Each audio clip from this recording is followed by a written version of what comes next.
Introduction.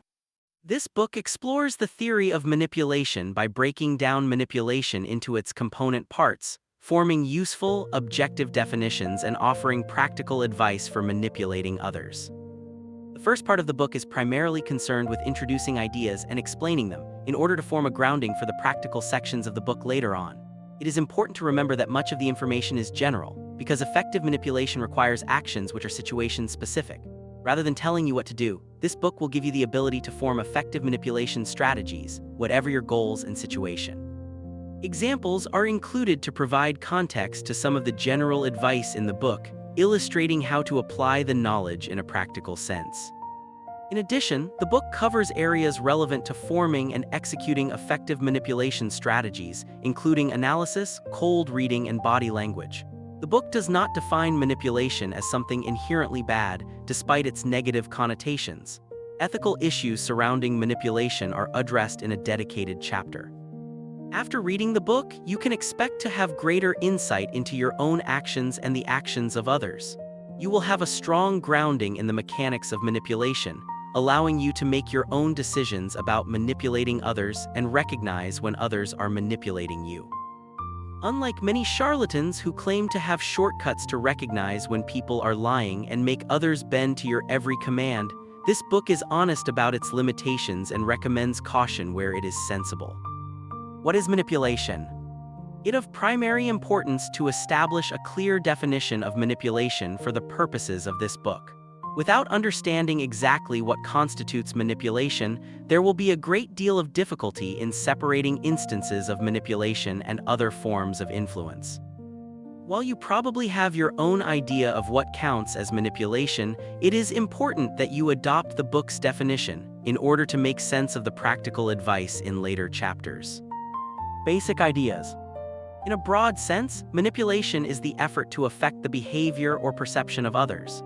Most definitions extend that to include via the use of abusive, deceptive, or otherwise exploitative means, or something similar, as a means of differentiating between manipulation and other influencing behaviors such as persuasion. That raises even more questions such as what constitutes exploitative. Deception is relatively easy to define as a willful concealment or alteration of the truth, but does deception really preclude persuasion? At a job interview, you probably won't mention the times you came in late to work at your previous job due to hangovers. Is that manipulation? You could argue that anyone hiring for a job is already operating on the understanding that people are likely to highlight their positive traits and draw attention away from the negatives. In that sense, it isn't necessarily dishonest to omit certain information in that situation. So expectation can also play a part in determining the ethics of manipulation and where the line is drawn between manipulation and other forms of influence. Putting ethics aside for now, there is another word in that broad definition worthy of attention. Defining manipulation as an effort suggests that manipulation is still manipulation regardless of success or failure. The act of manipulation is defined as the attempt. Ironically, those least successful at manipulating others, who are most frequently discovered, are more likely to gain a reputation as manipulative than those who succeed. You can probably point to someone in your orbit, a relative or coworker perhaps, who you consider to be manipulative. Yet consider how others view them. Are they well known as a manipulator? Does this impact their success? The answer to this too may be complicated. If someone is considered by their peers at work to be manipulative and yet holds sway over the boss, they might still be judged successful. When thinking about manipulating others, it's important to define clear goals.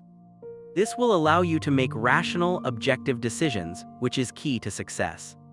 At this point, there are too many questions and too few answers. The remainder of this chapter will tie up some loose ends and establish a definition that will give bearing for the rest of the book. Manipulation vs. influence. The modern world has adopted the term influencer for people with a large social media following, capable of influencing others with their content. It doesn't take a particularly critical mind to recognize the source of this term as advertising.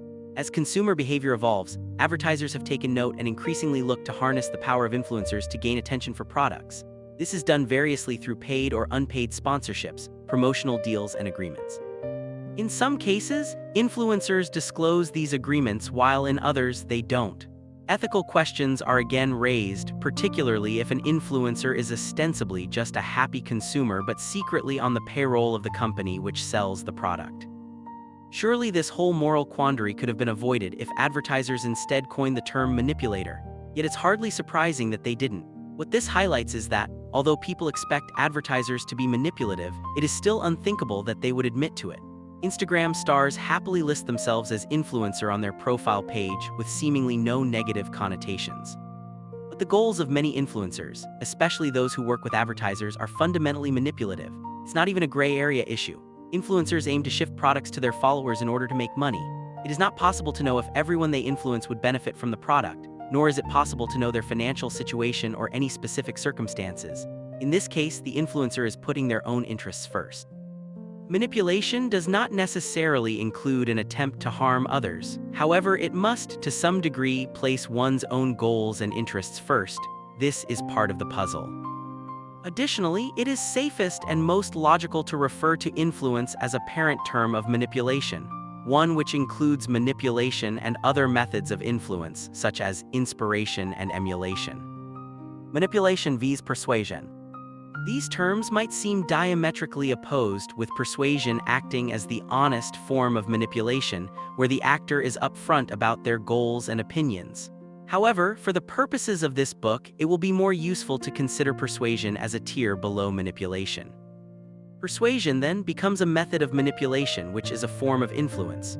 Persuasion also happens to be one of the less effective methods of manipulation. How often have you been in a debate with someone else, only for them to hold up their hands and say, "I concede, you are absolutely right"? It is probably possible for you to count these instances on one hand. It may be easy to persuade someone that smoking is unhealthy, but is it easy to persuade them to quit? If it were so, governments wouldn't see the need or benefit in placing heavy taxes on tobacco products in order to discourage use. According to this book's definition, the government is trying to manipulate the consumption of tobacco and using a range of methods, including persuasion, to achieve that end. So what about other forms of influence and other methods of manipulation? Well, manipulation needs to have intent, and it ought to have some form of goal, even if that goal is just to create anarchy. A great filmmaker may influence the work of many others, but it is clearly distinct from manipulation. The filmmaker doesn't set out to influence others, although they may. Rather, they achieve influence through the reaction of others to their work, resulting in inspiration and even emulation. Persuasion, likewise, is not the only method of manipulation one could employ. An easy alternative is lying, a form of deception. To lie and to be believed will inevitably change the perception of those who believe the lie. As has already been established, it is still manipulation whether it is successful or not. Persuasion, like influence, doesn't suffer from quite the same image problem as manipulation. In fact, it's seen as a positive thing to be able to make a persuasive argument. Although it does have a sinister tinge, the phrase "I can be very persuasive" implies some exertion of power over another party, possibly even an abuse. Also, when employers refer to the soft skill of persuasion, it is correct to understand this as a euphemism for manipulation, at least in part. Defining manipulation. Concluding this chapter, it is now possible to create a suitable and helpful definition of manipulation for the purposes of this book. Manipulation is a form of intentional influence characterized as an attempt by a person or party, the manipulator, to change the behavior of another person or party, the target, typically with a view to achieving a goal in the manipulator's interests. There is no nefarious implication, nor is it specified whether or not the manipulator is acting in, against, or with no regard for the interests of the target. All are possible. This achieves a definition of manipulation which is not constrained by subjective ethical ideas, although that doesn't mean you should abandon your morals as well. This definition is useful because it is objective and clear.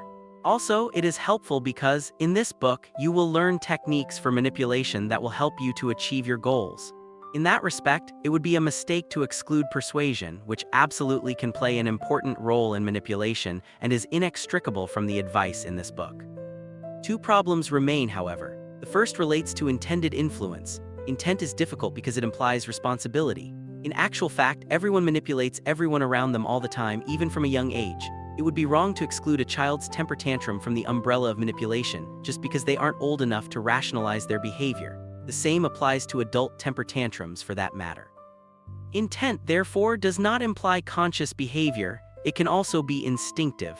This also allows for the very real presence of naturally manipulative persons. The second problem is the disappointingly vague ending, typically to achieve a goal in the manipulator's interests. Not only is it problematic to define the manipulator's interests, there is a catch-all ambiguity in the inclusion of typically. This part serves only to create a normalized idea of manipulation for the purposes of this book and absolutely wouldn't suit a more general definition. After all, how can someone perfectly know their own interests? It is of course possible to successfully manipulate someone, and for the result to still be one's own demise. The latter problem is addressed during the course of the book at points where it happens to be relevant. Despite its flaws, this definition of manipulation is sufficient for the practical parts of the book. Examples of manipulation. With the definition established, it is now of use to recognize some examples of manipulation. Some of these are common in everyday life, while others relate to unique or spectacular events. While this book relates primarily to personal manipulation, there is little theoretical difference between manipulation on an individual level and on a grand scale. The same principles almost always apply, but the practicalities of manipulation methods, such as deception, can be more complex between, say, warring nations. Advertising. Even the most innocuous advertising is trying to inform you, with a view to changing behavior or perception. It is, by this book's definition, manipulation. Some advertising may have positive intentions, such as adverts to raise money for charities, although the ethical practices of charities can and have also been drawn into question on many occasions, or a positive impact, such as an advert that informs you of genuine savings or advantages offered by a product or supplier. On the more insidious end of the scale, you have advertising methods such as influencers, who attempt to affect your purchasing decisions by encouraging emulation of their lifestyle. There are also online adverts which are often indistinguishable from other content. Even the most ethical websites normally only flag up paid ads with a small sponsored tag. Other times, adverts may be completely undisclosed. Advertising can manipulate by highlighting the positive features of a product or service. It is difficult to trust adverts as an accurate source of information because they are inherently biased. Techniques such as subliminal advertising sometimes go to extremes to drive messages about a product into your subconscious. You may have seen famous examples of sexual figures or messages woven into cocktail glasses to advertise alcohol, but that's just the tip of the ice cube. Military strategy. History offers countless examples of military foes attempting to manipulate one another. Like in advertising, this manipulation is completely expected. If you believe in the cause for which you are fighting, it is also morally justifiable to manipulate your enemy in any way. The Battle of Hastings, 1066 AD, saw the Norman William the Conqueror, spoiler alert, invade England with his army comprised of many mounted knights. He was met by Harold Godwinson, the recently coronated King of England, at Hastings near the English Channel. According to legend, Harold took position atop a hill and waited for the approaching invaders. William, seeing the disadvantage of fighting uphill, ordered a retreat, with the intention of luring the defenders into a pursuit. The plan was a success. Sensing victory, Harold pursued William's army down the hill and in the process sacrificed their advantageous position. The rest, they say, is history. William's mounted knights were able to overwhelm the largely infantry-based army of Harold, and his victory thwarted his only significant opposition in England. Although the accuracy of this account has been called into question, the lesson of the legend prevails. Manipulate your enemy and you will achieve victory. You can also find many instances of wars fought as characterizations of military leaders. Rommel, a German WWII general, was famed for his tactical brilliance in North African campaigns against Allied forces, earning his nickname, the Desert Fox. Techniques to obstruct or distort the information received by a military adversary follow the same principles as those you would use for another person. It is also possible to draw parallels to games such as chess and real-time strategy video games, where successful strategies often revolve around deceiving your opponents with regards to your own intentions. The professional world. If you work in a company, it's likely that you've been exposed to ambitious individuals whose goal is to climb the corporate ladder. Again, in the professional world, a certain level of manipulation is to be expected. This is one of the reasons that working together with personal friends can create complications, as a conflict exists in managing these two different kinds of relationships, competitive and supportive. In professional life, you are presented with a range of different relationship paradigms.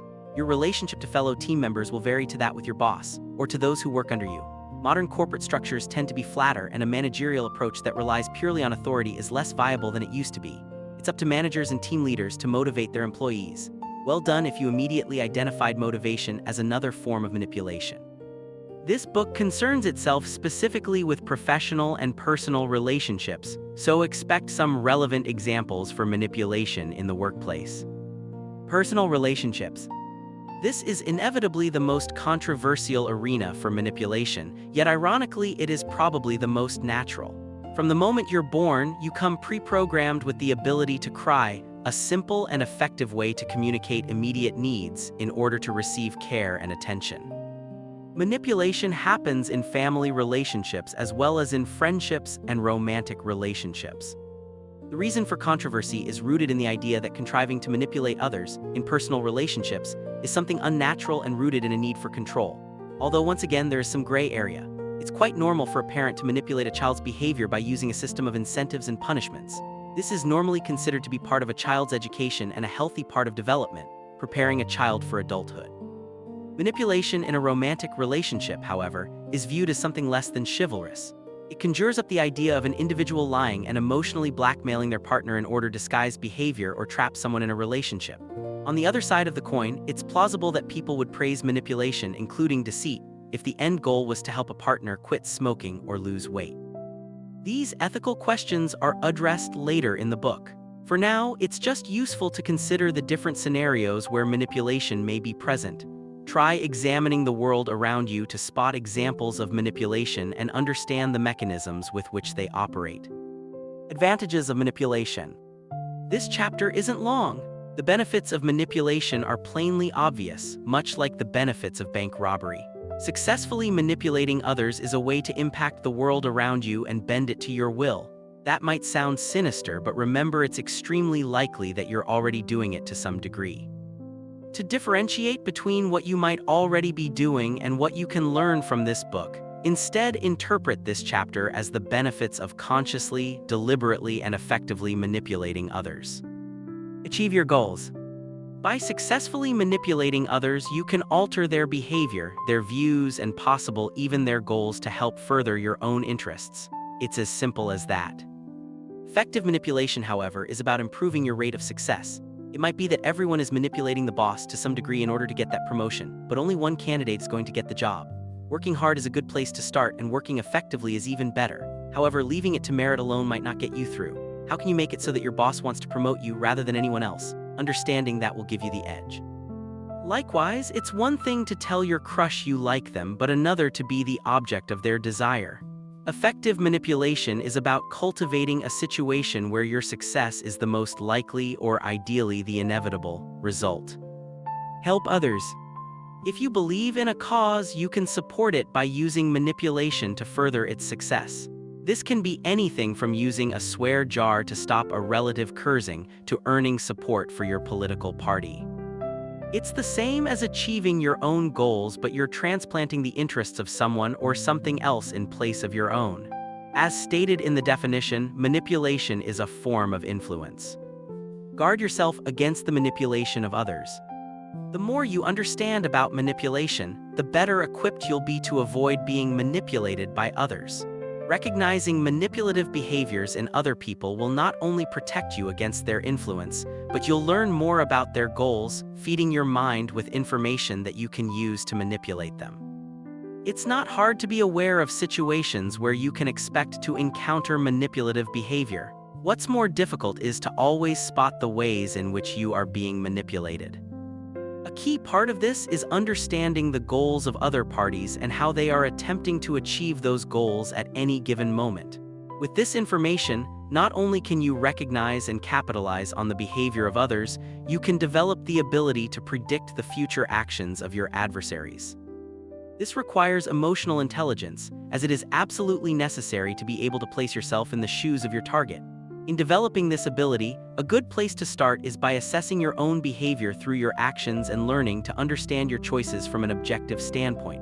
Doing so will require some practice, but later chapters will cover that in some detail. Manipulation fundamentals. Without further ado, it's time to get into some of the crucial aspects of manipulating others. Thanks to the early chapters, you should now have the groundwork to give context to the ideas in this chapter and form a general understanding of effective approaches to manipulation. In the chapter Methodology, you will learn how to use these ideas in order to form a coherent strategy that will improve your chances of successfully manipulating others and achieving your goals. Goals. Your goals. Given that you're probably already manipulating the people around you to some degree and being manipulated yourself, the first significant step in achieving effective manipulation is to understand and define your goals. Without defining goals, it's impossible to measure the effectiveness of your current manipulation efforts. That's not to say you aren't already manipulating with some level of effectiveness.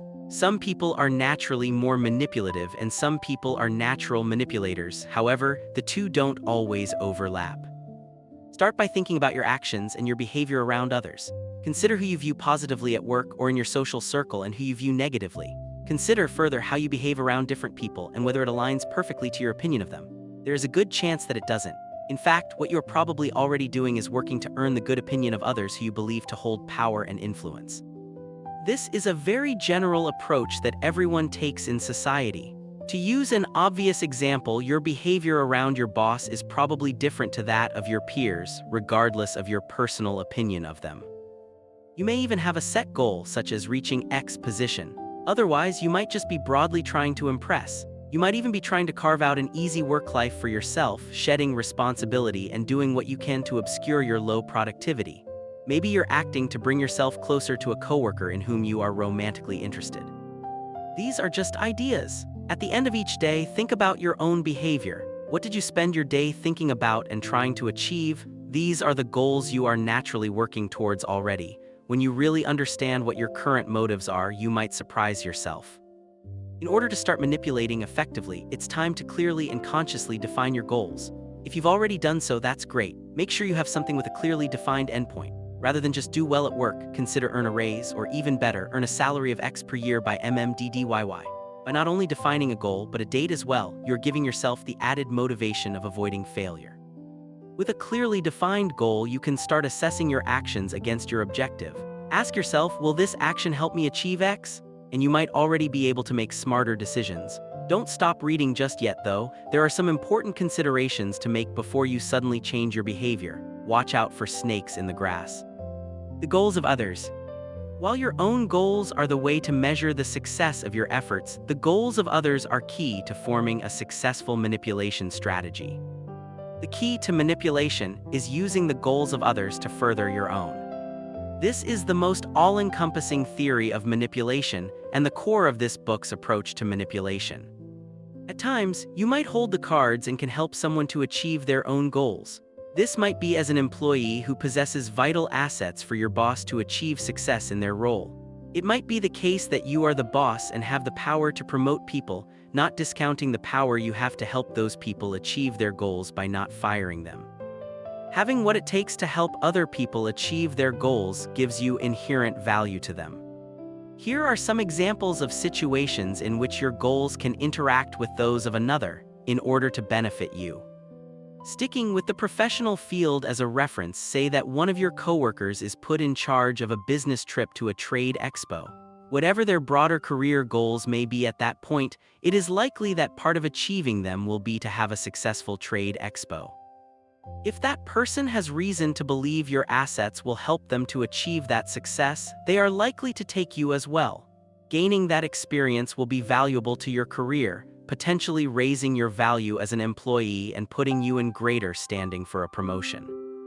This is a simplified example to illustrate this line of thinking. It seems obvious, but by breaking it down, it's possible to make an evaluation of where you fit into the goals someone else wants to achieve. It might be that your employer, whose goal is to achieve higher profits, plans to expand your division. They might decide to do this based on the success of your division or the emergence of an expanded market for the service you provide.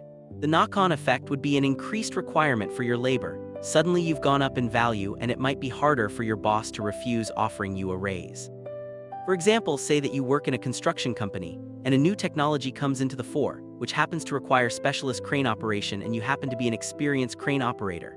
In this case, your boss is probably looking to hire more crane operators, which takes time, potentially requires training and other investments on their part.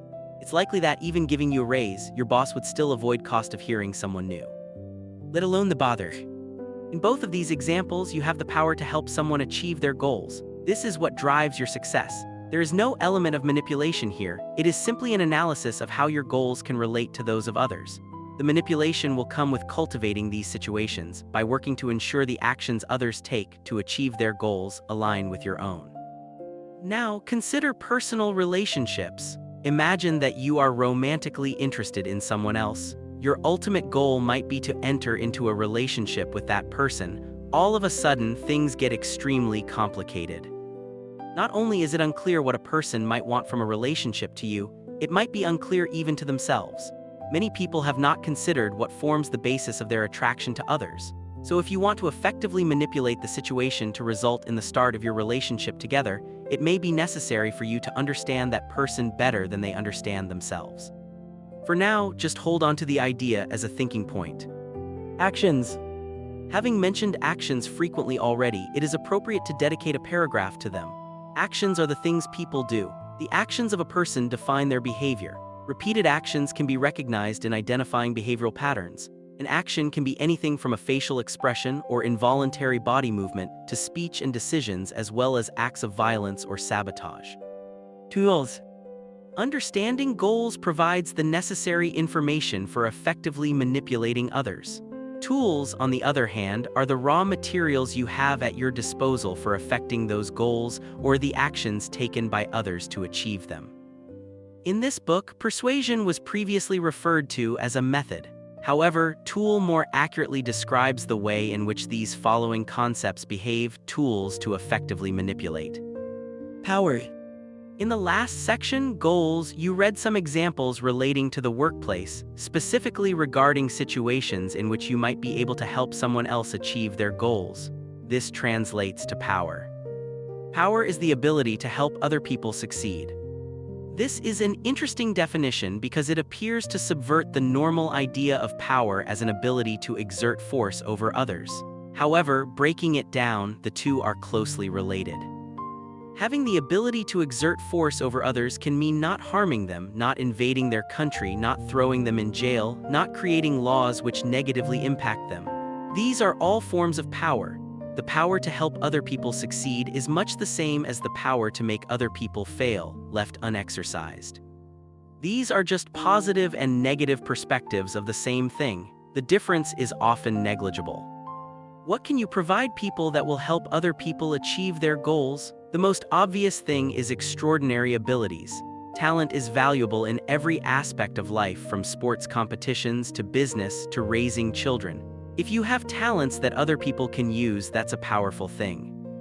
Another form of power is authority. The boss gets to decide who is promoted and who is fired. A police officer can arrest you or let you off with a warning thanks to their legally sanctioned authority. A judge may decide your sentence based on certain constraints and their opinion of your nature. However, there's a problem: you might have the same or greater talents as another person, and yet they may be more successful than you, held in higher regard, and enjoy greater benefits. The other aspect to power is reputation. This relates to the belief held by others in your power. It's reputation that is often key to manipulation. The judgment of others regarding your ability and your authority. Persuasion. One previously mentioned tool is persuasion. Having examined persuasion in relation to manipulation and established it as a tool within the umbrella of manipulation, it is now worth making a comprehensive definition of persuasion and examining its use. Persuasion is the effort to convince another person to change their actions. The problem with persuasion alone is that, so often, it is obvious to the person that you have an incentive to convince them. They believe that you stand to gain from the persuasion, which is unhelpful when trying to manipulate a friendly or neutral party and devastating when trying to manipulate a rival. Persuasion is most useful when you can reveal new information to change the perception of others. If someone is likely to change their course based on new information or new understandings of information, which you can provide, persuasion then has a chance of success. This means providing information which will affect either the goals of another party or the actions they will take to achieve them. The only other scenario is when another party believes that your goals somehow have a positive relationship with their own. In this case, they may trust your judgment and your intentions and take up your cause. This is great when you genuinely have new information or the trust of another party, but on many occasions you won't. On those occasions, persuasion is only going to be effective when combined with other tools, such as deception. That means attempting to persuade someone based on a lie or partial truth. Once again, you are revealing new information or leading someone to believe your goals align with theirs, but in truth you are fabricating or hiding elements. Deception. This is the third tool for manipulation. It forms the core of so many approaches to manipulation and interacts with both power and persuasion significantly. Deception is the control of information. Start thinking objectively and it becomes possible to imagine people as machines. The machines are designed to achieve goals and will do so by reacting to inputs, information, and creating outputs, actions. If you control the inputs by controlling that information, you can deceive. With that deception, you can change the outputs, resulting in different actions. The reason deception takes a central role in manipulation is that it is important for parties you manipulate to believe their actions are furthering their own interests. Otherwise, they have no reason to take those actions. The objective of deception is to control information in such a way that the information they receive leads them to actions which further your interests. Naturally, the main danger with deception is being discovered. For this reason, deception is often best avoided where possible and, when used, to be carefully controlled. An ideal deception would have minimal risk and maximum reward with plausible deniability if found out. There is also the risk that lies can lead to further lies in order to cover up the original deception. In this case, the risk swells while the reward remains the same, and what might have seemed like a good idea at first can become a terrible decision. Irrational behavior. So far, in the fundamentals of manipulation, there has been an assumption based on the idea that parties act rationally. This is, broadly, a good assumption. What may seem like irrational behavior to some people is often a case of someone having unexpected goals. It is of little interest to your manipulation efforts to assess the rationality of anyone's goals. While the volatility, liability to change of those goals is of interest, the rationality of them is not. The important thing is to determine a person's goals via their actions and use those goals to predict and manipulate their future actions. For example, a coworker may seemingly be slacking off at work. They might not be doing any of the things required to achieve a promotion or make a good impression on your boss. Is their behavior irrational? It may seem so, but only if you assume their main goal is to advance their career. In actual fact, they may be looking for an easy ride or focused on pursuing a love interest in the office. They might be more interested in their life outside of work and simply choose to earn some respite during work hours so they can party it up all night again. In that sense, their actions are not irrational, they are simply geared towards achieving another goal. Is that goal rational? It hardly matters. Irrational behavior is a cognitive failure to perform actions which help achieve one's goals. The person in the previous example might have a stated goal to become head of sales in the next 2 years. However, that doesn't mean their real goals align. If someone is not consciously acting to achieve their goals, they can no longer be called their goals. Therefore, the behavior is still not irrational. Irrational behavior is more like a tic of the mind. It is a mistake based on either a failure of human instinct or a lack of understanding. This is distinct from a lack of information, whereby a person can still make a mistake. However, it is rational behavior based on the knowledge available to them. A good example of irrational behavior is playing the lottery. Everyone knows how unlikely it is that your ticket will win, but many people play anyway for the chance to win big. Something about human instinct encourages people to gamble for a reward. The same approach is used by social media apps, who have discovered that an endlessly scrolling feed is the perfect way to tap into a twitch of human instinct. People scroll down and down the page, revealing new posts and content, each time gambling on whether something will be of interest or more drivel. It plays into the same risk-reward mechanisms as the lottery, manipulating human instinct to get more ad views, keep people using the apps for longer, and increase their revenue. Not everyone is as vulnerable to these methods of manipulation as others. The way rational behavior fits into this book's approach to manipulation is as part of observed behavior. Just because behavior is irrational, it doesn't mean that it is random. It can often be predicted. This makes it just as useful as rational behavior in understanding a person or party. The important thing is to be aware of the possibility of irrational behavior, identify it, and work it into your approach to manipulation. Manifestations of manipulation. Approaches to manipulation are ways of using of the above tools to affect the actions of others. It can vary from manipulating a single person to manipulating a group to manipulating an array of people within an organization in different ways. Once again, you're almost certainly already doing this to an extent. Examine some of the following approaches and consider how they might relate to your life already. The carrot and the stick.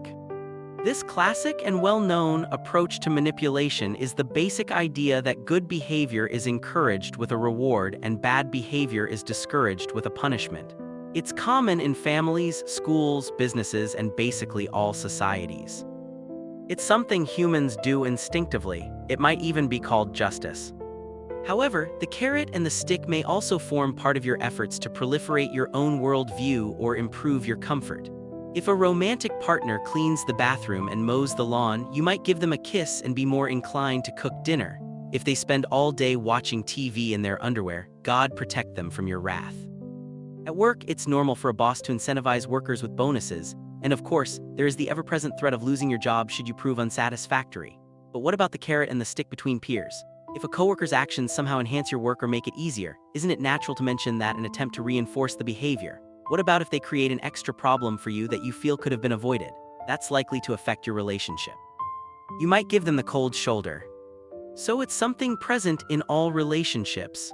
However, learning to manipulate people, you might find that your actions don't always have the desired effect.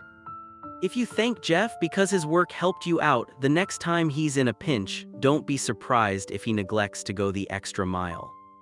Imagine that Jeff was short on time and needed to decide between helping you out and helping Bill out, who gave him the cold shoulder last time Jeff failed to help him. Assuming that all is equal, the work for both you and Bill was the same and Jeff was under no additional obligation to complete either, that person has made a calculated decision. Rather than disappointing someone else and receiving the stick, they'll assign more time to their needs and forego your carrot. What's just happened is you've unsuccessfully manipulated the situation.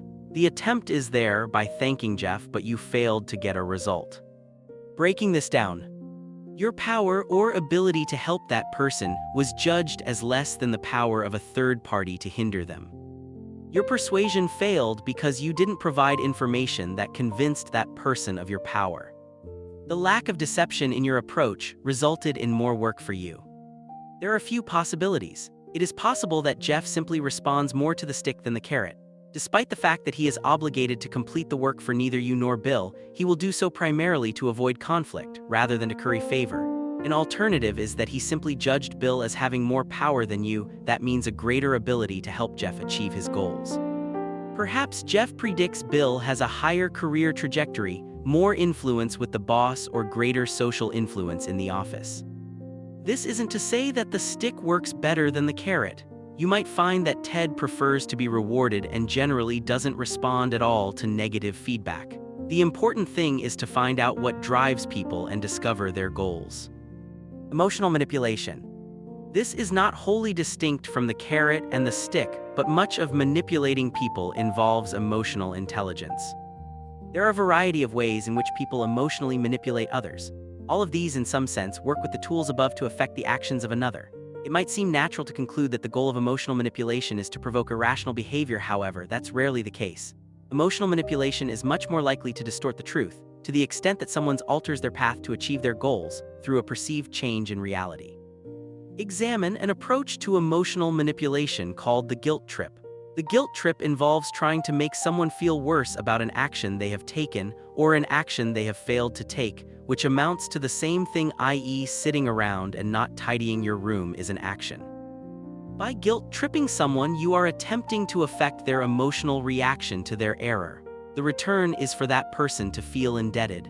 You are altering their perception of a situation so that they will either correct their behavior at the next opportunity or make amends for their error. Here is a breakdown of the mechanics. They are concerned about their loss of reputation.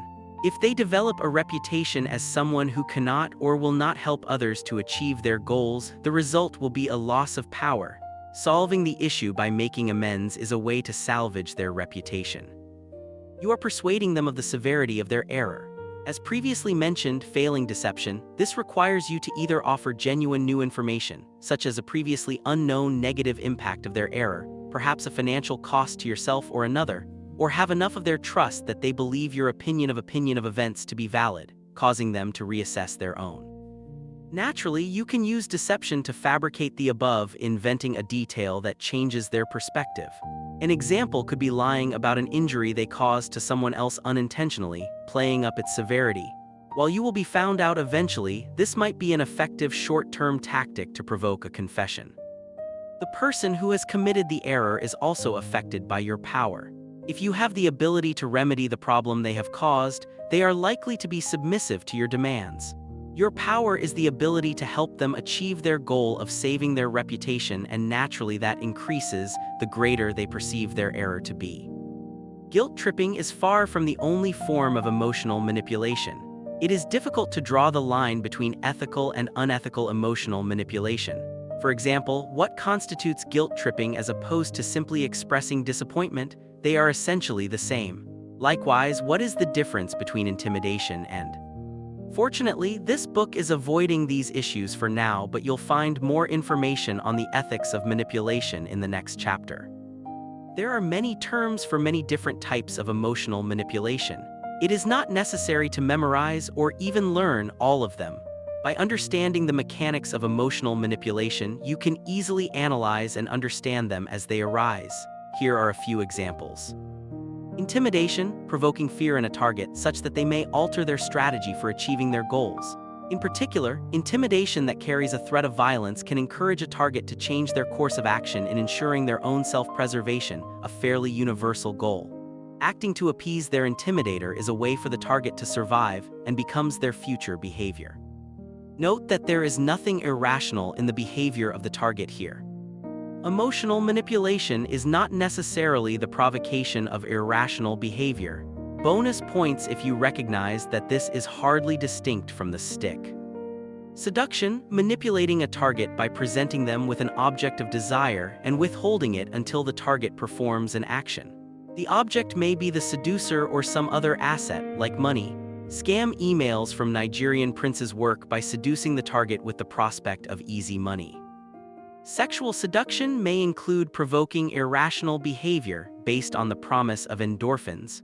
An alternative way of viewing this is as a persuasion to manipulate the goals of others, prioritizing a sexual encounter above everything else. Seduction revolves around power, as it is presenting and persuading the ability to offer somebody what they want. Bonus points if you recognize that this is hardly distinct from the carrot. Minimization, this is the effort to reduce someone's perspective of an issue or error you have caused. It may involve any manipulation tools to reduce the magnitude of the issue.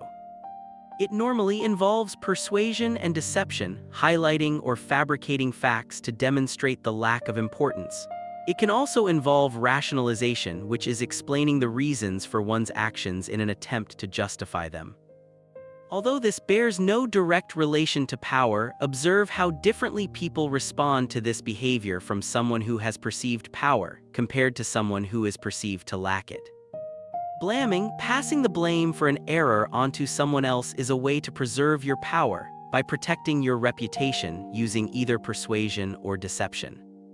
Note how easy it becomes to break down familiar actions like blaming using these three tools. As well as passing the blame, creating blame can also be a useful smokescreen. Blaming a victim is a way of persuading a victim that their reputation is under threat in order to manipulate a vulnerable person. At this point, you may also recognize that blaming is closely linked to intimidation. There is damage or the threat of damage to someone's reputation, which can alter their actions by making them feel responsible or concerned that others will hold them responsible. Charisma. It is difficult but not impossible to learn charisma. However, it is still crucial to mention charisma in this book as it holds great power to manipulate others. Charisma is the illusion of power, and the illusion of power is powerful. Imagine a charismatic person. You're probably thinking of a charismatic speaker who can hold an audience and tell an anecdote. What good is persuasion or even deception if nobody pays attention to you? Charisma dictates much of what is referred to as natural magnetism. And yet there are people in positions of great power who don't seem to be naturally charismatic at all. Politicians, performers, and CEOs are possibly all charismatic figures, but for every great speaker, there are a dozen fumbling, stuttering slouchers. Charisma isn't everything, but it can get you a long way. By creating the illusion of power, you can appear to have value to others around you. Although deep down everyone knows that charisma is just an illusion, it remains powerful all the same. Charismatic behavior coincides with the way talented, intelligent people are expected to behave. and it's likely there is some correlation to that. It's safe to broadly divide charisma into two component parts, each fairly useless without the other. Confidence is a natural result of competence, which is a natural result of ability and experience. It follows that, to appear confident will give the impression that you have either or both natural ability and experience, i.e. useful traits which could help others achieve their goals. Wit is the ability to think quickly on your feet. It is the equivalent of a somersault for the mind. It demonstrates mental agility, providing further evidence of your superior natural abilities and understanding. Even better if you're funny too. Imagine each of these traits without the other. Who is likely to make a greater fool of themselves than a bragging, witless fool? Anyone who possesses confidence without wit is destined to expose themselves as an idiot. Equally useless is the silent genius. The wittiest remark in the world isn't going to increase anyone's perception of your power if you haven't got the confidence to share it. It's possible to work on your charisma by improving your confidence naturally. That means accumulating understanding and developing skills. Try also watching charismatic people talk. Watch what kind of comments they make and how they earn positive reactions from others. You should observe that charismatic people appear to find it easier to relate to an audience, a sign of emotional intelligence. Later chapters in this book cover analyzing others, and you can use those skills to develop your charisma. Charisma is not necessary for manipulation, but it offers a shortcut to power. Ethical considerations. You may wish to skip this chapter. A joke, of course. This book has already established a broad definition of manipulation, for practical reasons, which allows for a range of manipulative behaviors and does not include immoral behavior as a prerequisite. This chapter is a necessary exploration of ethics within the broad definition of manipulation provided. There's a lot of gray area here. Ultimately, deciding what is right and wrong is up to each individual. This may vary depending on cultural values, laws, religious beliefs, and a learned moral compass. What this chapter establishes is an understanding of the impact of manipulative behavior in an effort to allow any readers to make informed judgments about their actions. Deception. Reading this book so far, you may already have run into examples of manipulation that you believe to be morally wrong. Congratulations on having a moral compass. One example of a difficult area ethically is deception. For some, all forms of lying are wrong. This includes white lies and partial truths. If you are one of those people, you can still use the advice in this book, but it's going to change the way you approach manipulation. Specifically, your approach will avoid the use of deception and focus instead on power and persuasion. For everyone else, you might need to decide how much and with what forms of deception you feel comfortable. First, consider the issues with deception. Deceiving others can lead others into actions which act either against or without advancing their own interests. A side effect of manipulating them into acting in your own. Deceiving others could also be of benefit to them, tricking them into actions that will improve their health or career in the long term, but which they were not capable of doing themselves. Telling a child that their favorite superhero enjoys vegetables is an example of this. The deceit is intended to improve the child's diet, which could benefit their long-term health. Deception can also have unintended consequences. In most cases, telling such a lie to a child is unlikely to end in disaster, but isn't it feasible that a child could discover the ruse and develop distrust towards the deceiver? This could harm them by hardening their susceptibility to future manipulation in their interests, or it could encourage lying tendencies in the child. There is no knowing, for certain, the ultimate impact of a given action. Consider, also, the situation where deception takes place. It's perhaps expected behavior to try and completely deceive your counterpart regarding your intentions in a game of chess or checkers, a war, or even in contract negotiation. However, many people would consider it immoral to hold even the smallest untruth from a future spouse. You might even take the stance that deception and any other behavior is only a crime if you get caught. It's a potentially cynical worldview, but there's an argument to say that it's a dog-eat-dog world, and if you're not willing to be ruthless, someone else is going to do the same to you. It's not the place of this book to decide where you draw your lines in the sand. However, some advice would be to establish some ethical boundaries, such as no lies that I have reason to believe will cause harm to another. You might find this too stringent or too lenient, so define your own boundaries, and if the moment arises where you recognize a chance to break that boundary, for your own potential gain, at least you will have the opportunity to confront your own morality, whether you decide to go ahead or not. Abuse. With the reminder that this book is not telling you how to align your moral compass, it is necessary still to mention that most people consider abuse to be a bad thing. The issue is how to define abuse. You have almost certainly heard the phrase abuse of power. Consider something that most people would place at the worst end of the spectrum, such as the sexual abuse of mentally handicapped minors. It is abuse on multiple levels because the minor has a number of vulnerabilities. Significantly, parents and guardians of these individuals are in a position of trust to protect these individuals. They have little defense against and lack the judgment to understand the ways in which sexual abuse can impact their psychology. It's an awful, sobering thought to establish the extreme end of the abuse spectrum.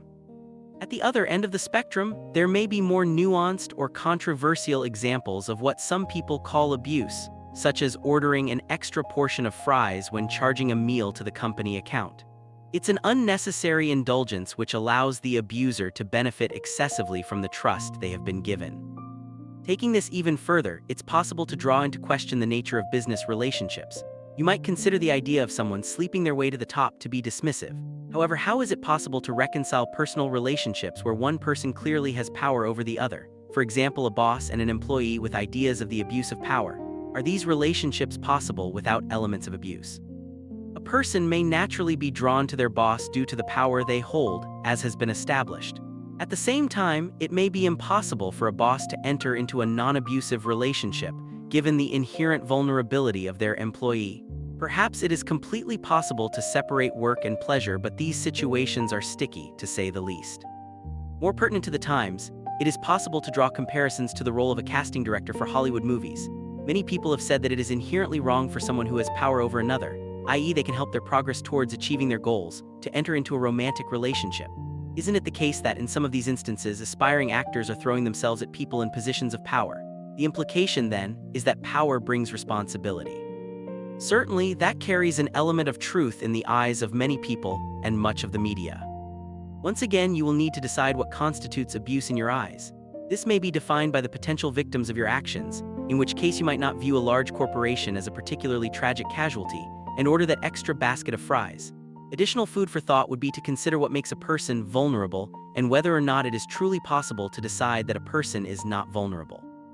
If you successfully manipulate another person, then, surely, to some degree, they are vulnerable, if only to your cunning. Honor. Navigating all of these ethical issues may, to some degree, force you to rely on a code of honor. This might be dictated by a culture or a creed. It may be created by yourself or your peers. It may even be part of a commitment made to uphold a certain level of integrity, as is common among reputable media outlets. This can help you to make ethical decisions by placing boundaries for you. However, it's rare that, when push comes to shove, a code of honor will actually stop you from taking an action outside of its bounds. That is up you alone. The ends vs the means. One alternative to establishing clear ethical boundaries is to judge each case completely on its merits. In this instance, there is more flexibility. In particular, you may decide that any action can be justified if the result is positive enough to outweigh the means of achieving it. There is a further issue which even the most flexible moral gymnasts ought to consider. Even if the ends justify the means, could those ends be achieved with less wrongdoing? Once again, it is not the place of the book to enforce a specific moral code. However, even if your approach to ethics in manipulation is flexible, would you lose anything by defining boundaries anyway? At least in that case, you can recognize when you cross those boundaries, and it gives you a prompt to address and justify your reasons for doing so. Intent and unscrupulousness. This book has already partly addressed the issue of intent in manipulation.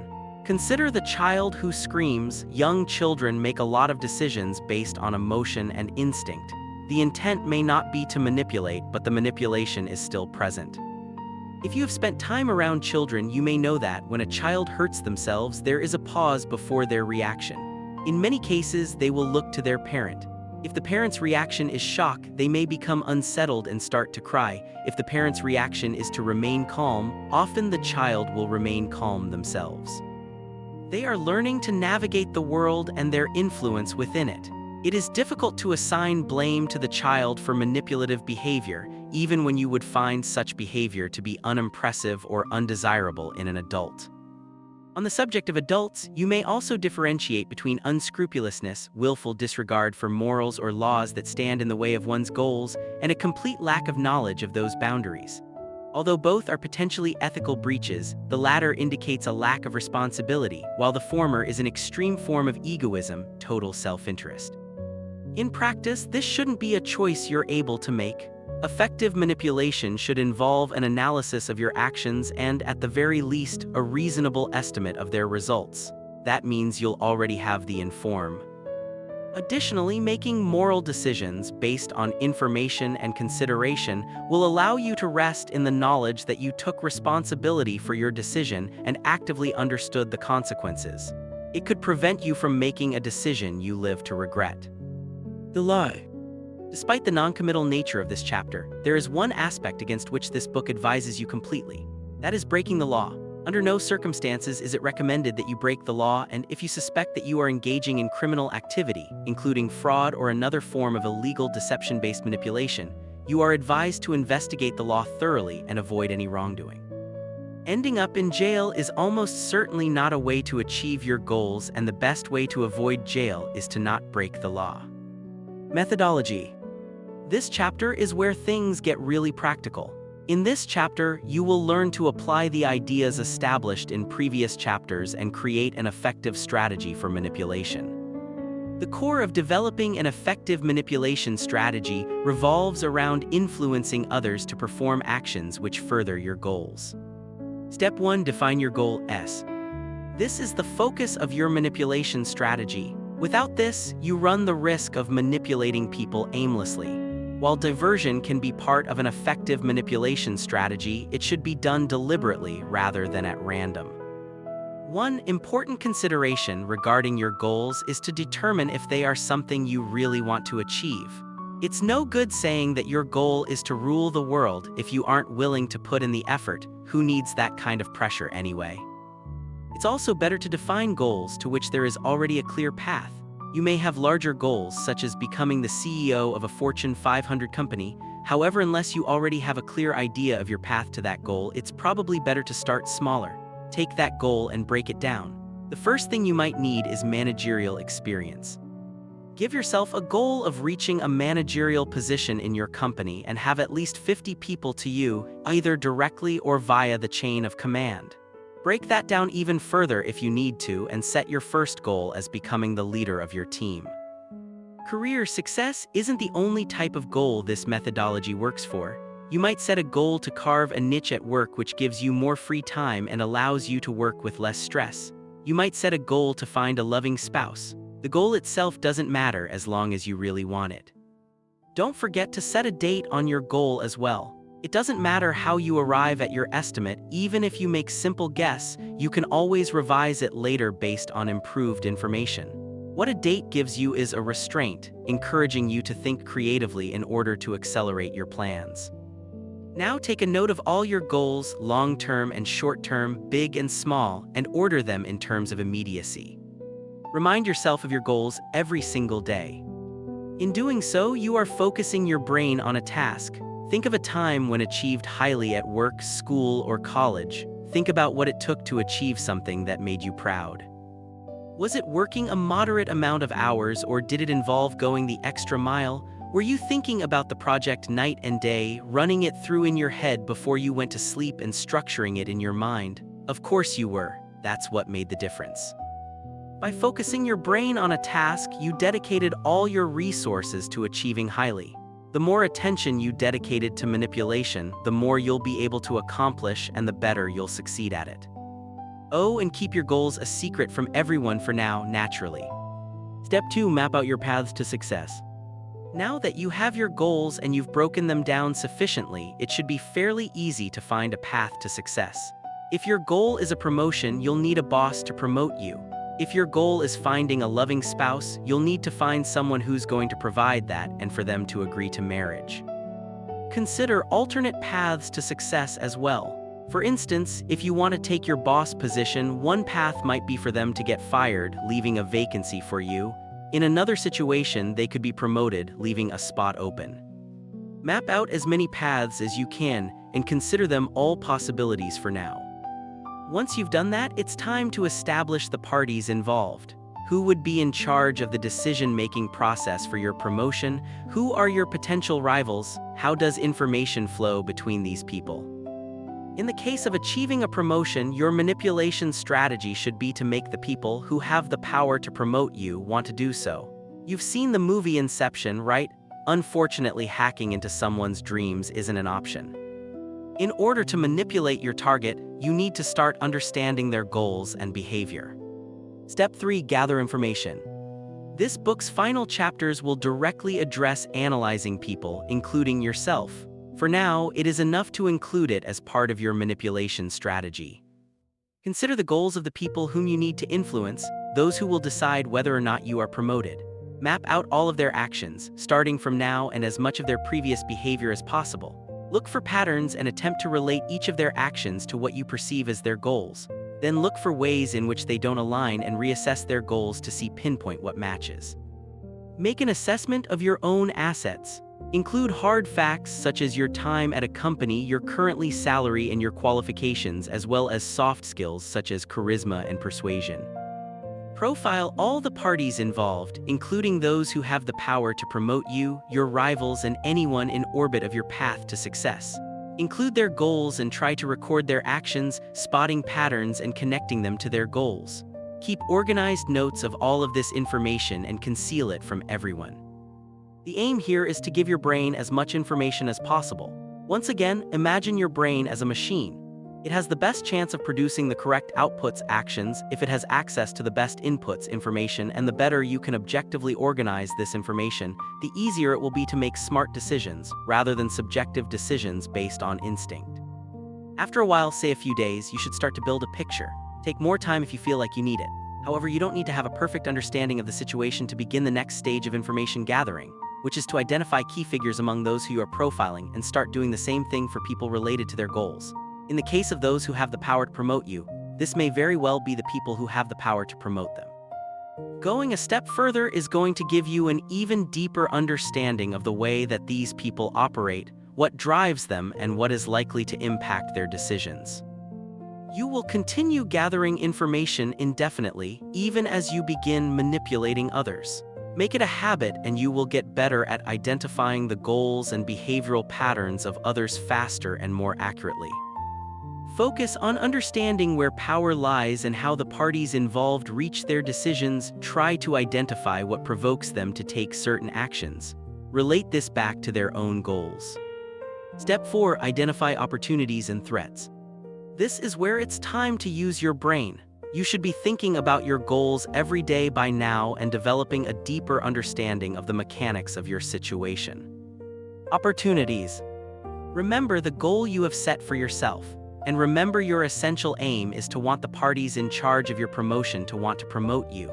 What have you learned about their goals? Take a typical scenario and say that they want to achieve good figures, they want to improve the efficiency of your team by increasing its profits. Relate what you have learned about the parties in orbit of your goals back to the paths you mapped out. Start using that knowledge to assess the likelihood success in each case. Is it more likely that your current team leader will be fired or promoted? Is there another opportunity for you to reach the same tier of management elsewhere, within or even outside the company? Weigh the options against one another.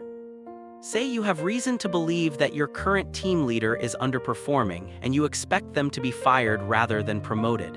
In this instance, you need to be careful of the timing.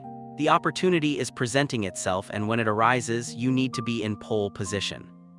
What if you're in pole position right now? Then it's time to get your team leader fired as soon as possible.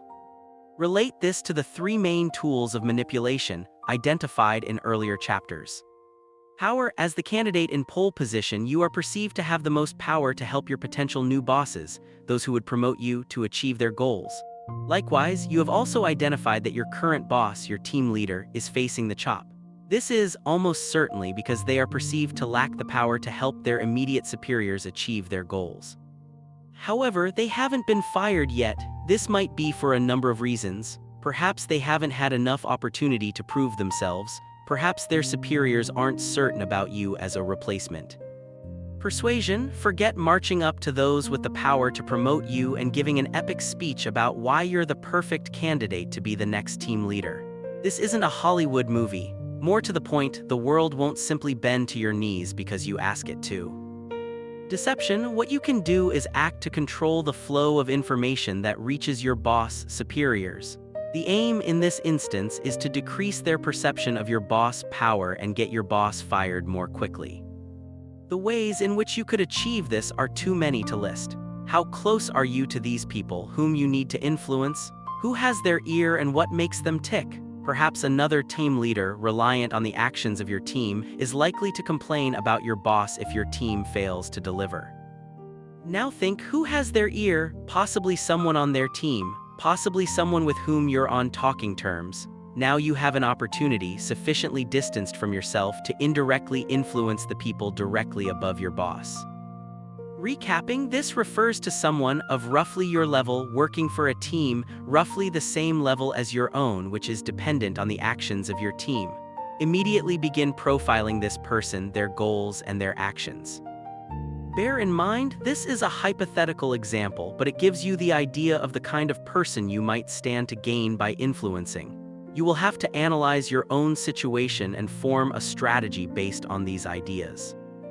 Note that so much of what goes into effective manipulation is deciding who to manipulate. You are likely to be manipulating everyone at once to some degree. Later chapters will give you advice on how to project power using body language and speech, giving you increased opportunities for manipulation in general. Right now, you are forming a strategy for manipulating a specific situation through extraordinary means. Threats. A threat in this instance is any rival who has the potential to be promoted ahead of you. An additional threat is your boss recovering their reputation, perceived power, and getting out of the danger zone. Consider anything which can serve to disrupt your path to success as a potential threat. Look for threats constantly and use the same principles to thwart them. Specifically, act covertly to reduce the power of any parties which threaten to disrupt your plans. Step 5. Take action. Leaving threats aside, refocus on the current example. Here, an opportunity has presented itself to create a deception. It may well be the case that you have a close relationship with the person identified to start the flow information, in which case it might be possible to conspire.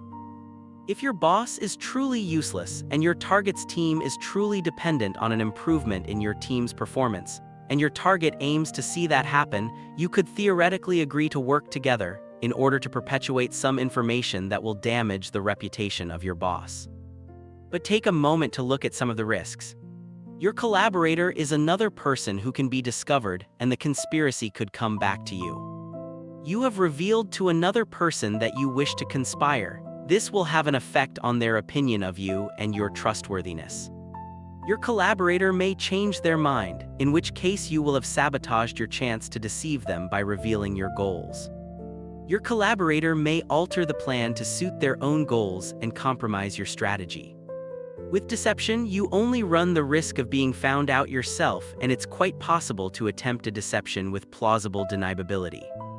For the purposes of this example, say you are on friendly terms with this person and may eat lunch or take coffee with them roughly once a week. Show an active interest by asking them questions, mixing questions about their work with a normal personal interest in the person. Try to focus on pursuing lines of conversation about which they're willing to talk. There is a good chance this will relate to their interests, which will relate to their goals. Look for something in their goals which is affected by your boss' actions. Say their team handles delivery, while your team handles production. This is a simple paradigm, given that the example relies on their team's dependence on yours.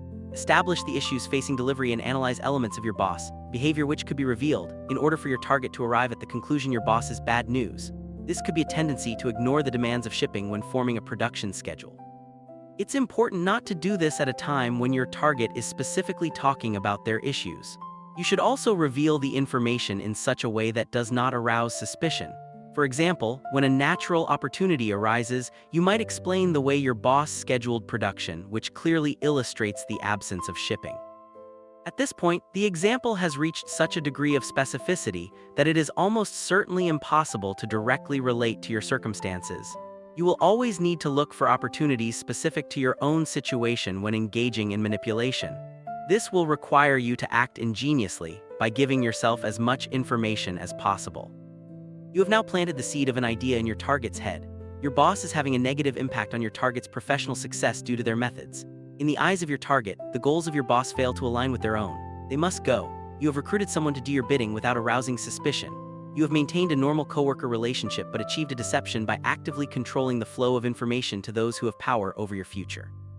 If all goes according to plan, the next time your coworker falls behind in their work or struggles to make a deadline, they'll know exactly who to blame. Their team leader will relay this information to their superiors, and your boss will become even more of a problem than before, edging closer to their professional doom. Step 6. Learn and improve. Unfortunately, your plan has every chance of failure. It might be that your boss manages production in the way they do for an important reason, one which might be recognized by their superiors. In that case, it could even backfire, but at least you weren't rumbled. Take note from this manipulation attempt and use it to inform your future efforts.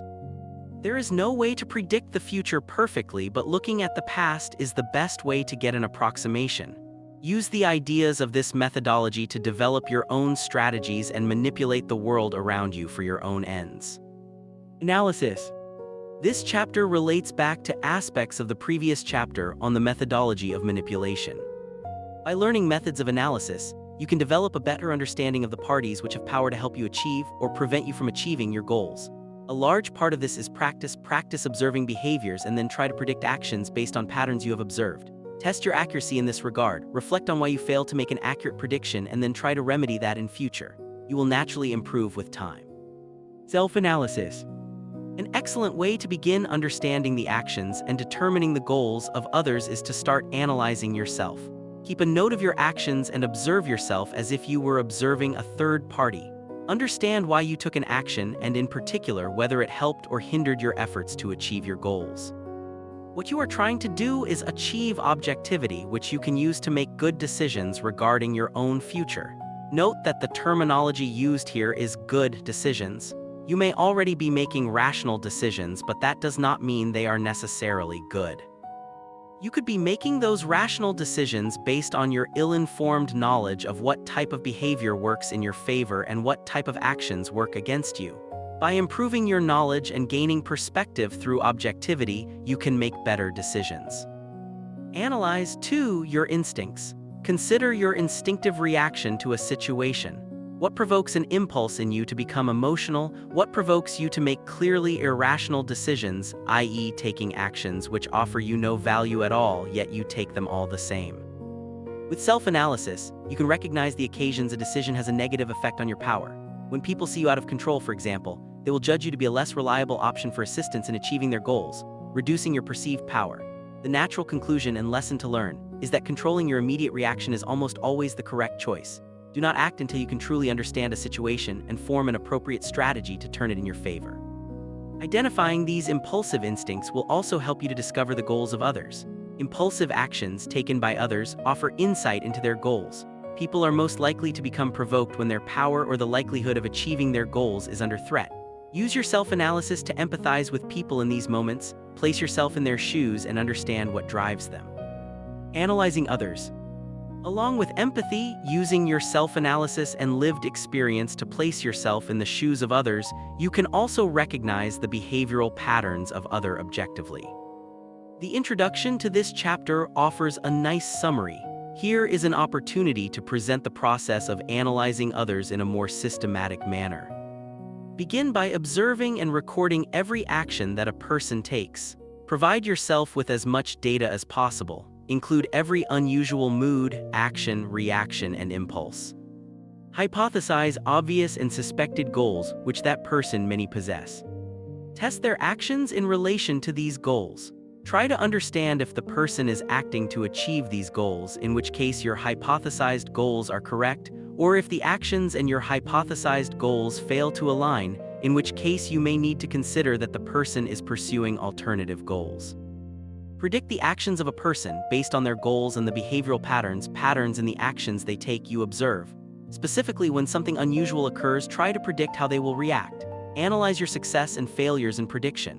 Where you fail, try to understand why the person reacted as they did, why you failed to predict that, and use it to inform your future predictions. Repeat steps 3 and 4 ad infinitum until you can accurately predict the behavior of that person. With this ability to predict the reaction of a person to a given event, it only requires your creativity to reverse engineer an event based on the reaction you wish to produce.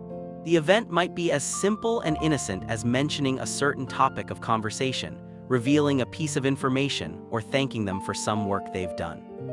Cold reading. Cold reading is the practice of analyzing a person on a first meeting or even a first glance. This is a particularly useful skill because it allows you to manipulate someone even in a single meeting.